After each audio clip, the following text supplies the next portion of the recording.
¿Son ustedes padres de familia que tienen media hora para visitar un colegio y escoger? Definir, sentir el colegio y decir, esto es para mis hijos, esto no. ¿Qué cosa es lo que preguntan? ¿Qué cosa es lo que averiguan? A mí me ha pasado más de una vez visitar colegios en mi rol de consultor, de asesor, también como padre de familia en su momento. Y hay tres cosas que a mí me parecen que son claves. No es el currículo del colegio, no es el brochure, no es la infraestructura, no es los diplomas de los profesores. Yo me fijo en tres cosas. Primero, los baños.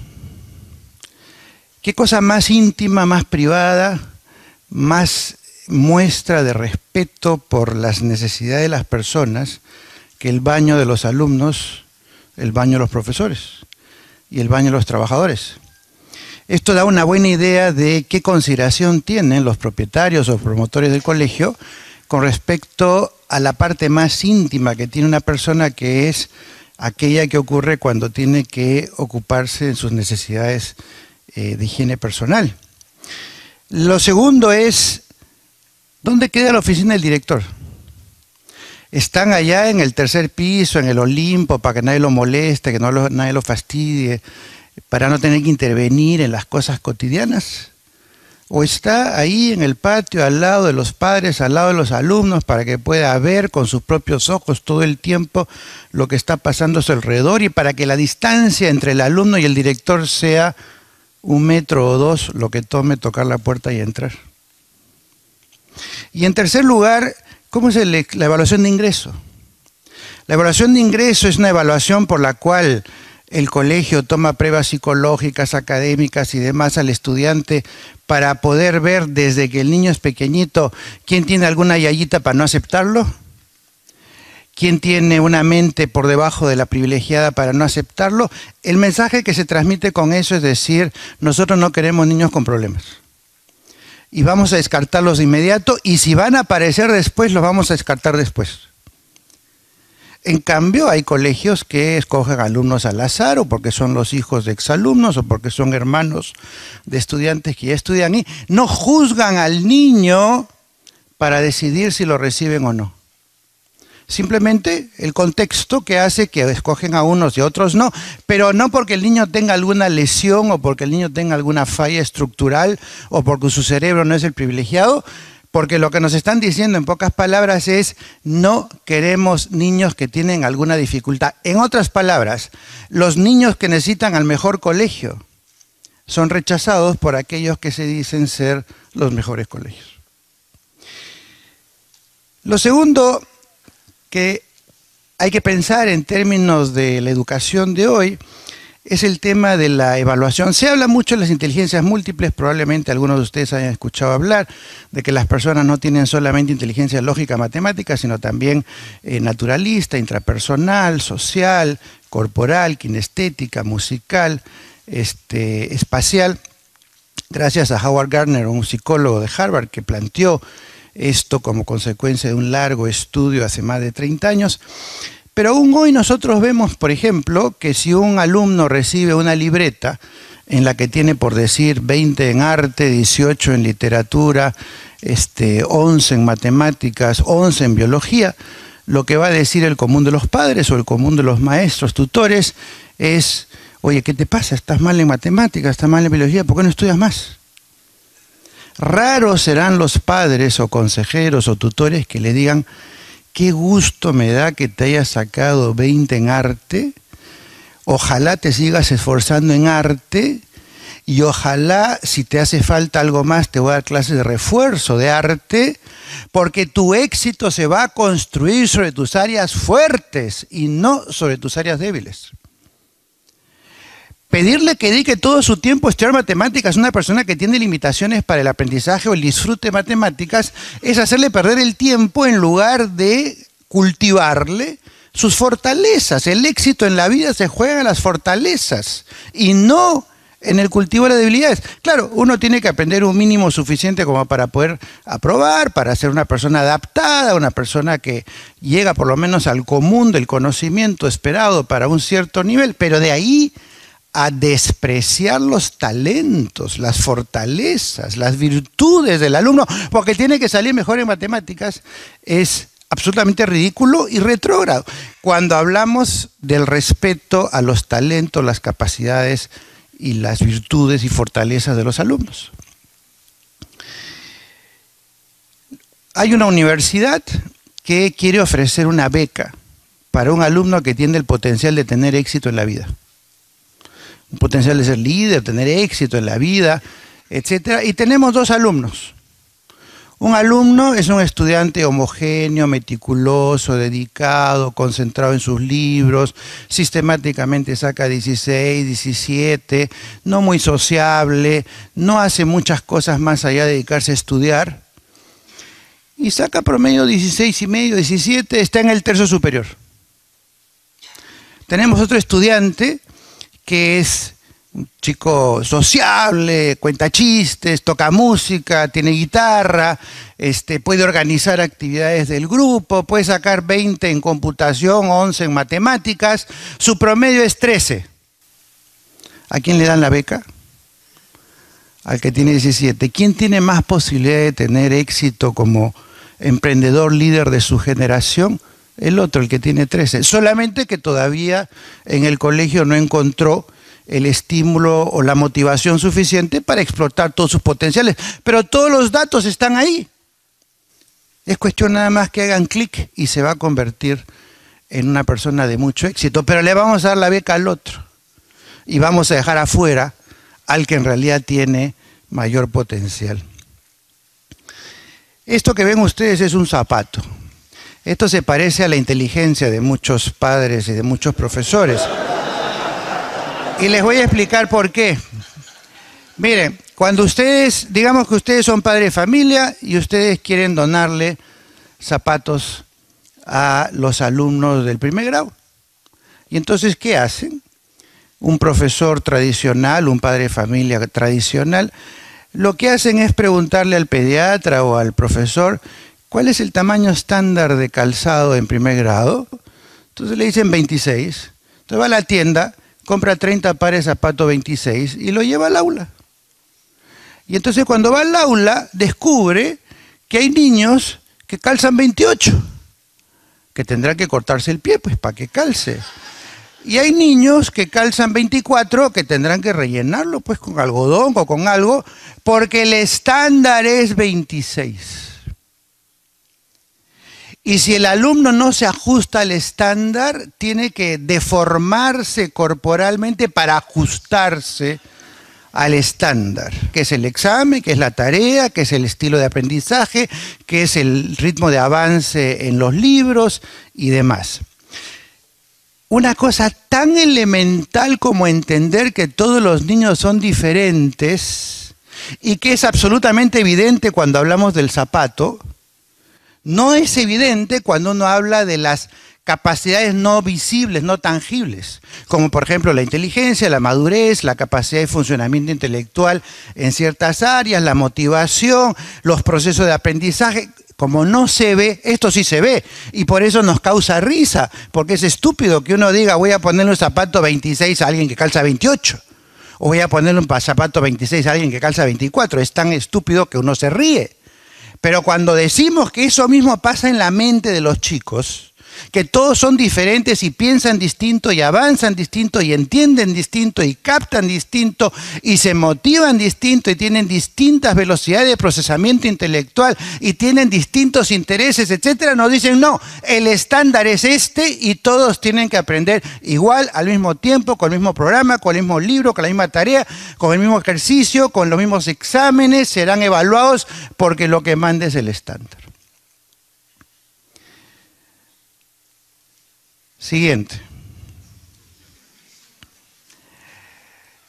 Nos dicen que copiar es inmoral. ¿Inmoral copiar? Porque dicen que el alumno tiene que mostrar su capacidad, su talento, su sabiduría, su estudio a través de los exámenes, que en la escuela se dan, por supuesto, en la forma de antítesis a lo que ocurre en el mundo del trabajo. ¿A alguien se le ocurría, por ejemplo, que si el gerente de marketing tiene que resolver un problema, no hable con el de finanzas, o no hable con el de personal, o no hable con el del banco, o que no consulte inclusive a la competencia que están haciendo ellos? Eso sería lo esperable, lo razonable, lo correcto para una persona que quiere tener la respuesta correcta a un problema en el mundo real, en el mundo de la empresa, en el mundo de la familia. La escuela es un pecado. Pobre del alumno que consulta la hora del examen, que además tiene que ser individual, no se puede hablar, y además tiene que ser el mismo para todos tienen que resolver el mismo problema y todos tienen que encontrar la misma solución. Yo recuerdo que con motivo de la circulación de la noticia de estudiantes norteamericanos que confesaban, 60% de ellos, que habían copiado durante sus estudios universitarios para poder aprobar y obtener sus notas, sus títulos y demás, rebotó la noticia en Lima, y en Lima también se empezó a hablar de los alumnos que copian en el colegio, en la universidad, y la copia era percibida como si fuera un pecado, como si fuera percibida como un mal, ¿no? Una especie de delincuencia juvenil. Y entonces se hicieron varios programas para hablar sobre los alumnos que se copian. Recuerdo que me tocó participar en un programa en Radioprogramas del Perú, donde, como de costumbre, se invitaba, en esa época yo todavía no era entrevistador, se invitaba a un padre de familia, a un psicólogo, un abogado, un profesor y a mí. Y entonces los primeros 4 empezaron con el tema de que hay que ser más cuidadosos, hay que controlar, no hay que permitir que los alumnos se copien, porque si se copian ahora aprenden a transgredir, aprenden a salirse con la suya, eso es inmoral, eso mañana van a ser unos corruptos y van a aprender a transgredir y poco menos que van a ser criminales. Toda esta moralina que se utiliza a veces para señalar a los alumnos como responsables de todos los males de la sociedad. Y entonces, cuando llegó mi turno, yo lo que dije fue, a mí me parece que el alumno que copia muestra más audacia, más eficiencia, más capacidad de riesgo, más iniciativa, que el alumno que no copia. Porque si lo que el profesor quiere ver en la hoja del examen es exactamente lo que está en el cuaderno o en el libro, ¿no es lo más eficiente acaso copiar directamente? Inclusive con puntos y comas, colores subrayados y los dibujos que ha hecho el profesor. El profesor que va a ver ese papel se va a entusiasmar. Le estamos haciendo un favor al profesor, le estamos levantando su autoestima. El profesor va a sentir que tuvo éxito, porque frente a la pregunta que hizo, el alumno contestó igualito como hubiera contestado el profesor. ¿Qué más frotación para el alma del profesor que algo por el estilo? La verdad de las cosas, yo les decía, si ustedes no quieren que los alumnos se copien, no les hagan preguntas que se pueden contestar copiando, porque los alumnos se copian en defensa propia. Porque los alumnos que se niegan a aceptar que su cerebro es una caja vacía que no piensa, no razona, no produce, está siendo ofendido por el profesor, que le está diciendo, yo no confío que tú seas capaz de pensar, de razonar, de entender. No confío en ti, no confío en tu cerebro, no confío en tu razonamiento, así que tú limítate a estudiar y repetir lo que yo te he enseñado. Ese alumno en defensa propia se copia, y con justa razón. No quieren que se copie, háganle preguntas para que piense, para que analice, para que compare, para que discuta, para que confronte. No se va a poder copiar, y además frente a un mismo problema van a tener 30 respuestas y todas pueden ser correctas. Claro, no se pueden corregir con una plantilla. Pero el inmoral es el profesor que induce al alumno a copiar. No el alumno que, como en un partido de fútbol, ¿acaso alguna vez se le ha dicho a un defensor que detiene a un delantero y le cobran foul? ¿Alguna vez se ha dicho que ese defensor es inmoral porque puso el cuerpo para que no pase el delantero. Él sabe que si pone el cuerpo, detiene al delantero, le van a cobrar falta, hay un tiro libre. Son parte de las reglas de juego. Pero el defensa usa las reglas para que no le hagan el gol, así como el estudiante sabe que si le encuentran va a sacar 0. Está bien, pues caballero, me saqué 0. Pero eso no hace del alumno un inmoral. Y por último, y terminando con el tema de los valores, hablamos de que queremos formar en valores. Yo tenía un alumno que era genial, tenía 20, 19 en todo, absolutamente genial, en su inteligencia, en su cerebro, en varios campos, pero era introvertido, inhibido, no colaborador, no tenía una gran vocación social, no era un compañero, digamos, muy correcto, no ayudaba a los otros, tenía la inteligencia privilegiada solo para él y no para los demás, pero sacaba 20 en todo. Llegó fin de año y este alumno, con el promedio que tenía, obviamente le correspondía el primer puesto que implica la medalla de oro. Y yo dentro de mi conciencia decía, ¿cómo puedo darle la medalla de oro a este tipo? Y estoy diciendo de cierta manera, ese es el mejor alumno, cuando todos sabemos de que eso es el alumno que saca las mejores notas, pero eso no quiere decir que es el mejor alumno. Eso no quiere decir que es el ejemplo para su promoción, ni para el colegio, ni para la comunidad. Eso no quiere decir que él llegó a la plenitud de su desarrollo y que merece un homenaje y un premio. Pero por otro lado, la reglamentación del ministerio dice que el alumno que tiene las mejores notas, el mejor promedio, tiene el primer puesto. Y tiene derecho a los premios y ingreso a la universidad y demás que da lugar a ese primer puesto.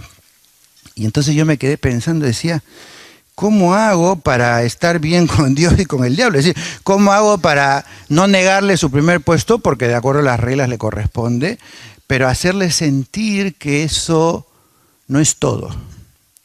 Y entonces se me ocurrió llamarlo a mi oficina y decirle, ¿sabes qué?